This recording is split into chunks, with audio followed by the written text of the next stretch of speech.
বাবা ভিক্ষা করি আজকে 15 বছর। ওই যে আওয়ামী লীগ সরকার আছেন, সরকারের আমল দল লইয়া।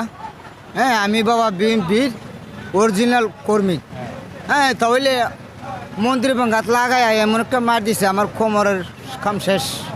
3 মাস জেল খাটছি, রমজান মাসে ঈদ করছে এখানে। আর এখন এটা রাষ্ট্র হইল সুরের বাজান, সুরের রাষ্ট্র, সুরই অধিকাংশ। আচ্ছা, 71 যুদ্ধ গেছে, 53 বছর চলে। সারা বিশ্বের মাঝে যত রাষ্ট্র আছে, একটা আয় বই আছে না, বৎসরে হিসাব শেষ কালা, একটা টাকাও নাই। টাকা কই গেল চাচা বলেন? এই যে কাপ্তায় রাস্তা মুখ 10 টাকা গোড়া ইলিশ বিক্রি হয়েছে। আমাদের বয়সের লোক অনেক আছে, খাইছে কিন্তু ফালাইছে। এখন একটা ইলিশ খাওয়া যাবে? খাওয়া যাবে না।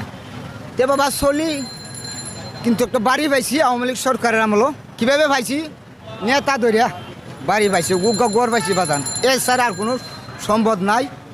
এখন বর্তমান যে অভাব আছে দেশটা, টাকা ওলারই টাকা, আর যে কর্মকর্ম আছে তারা খায়া খুশিয়া থাকতে পারে না, বাসা ভাড়া দিতে পারে না, ব্যবসা নাই।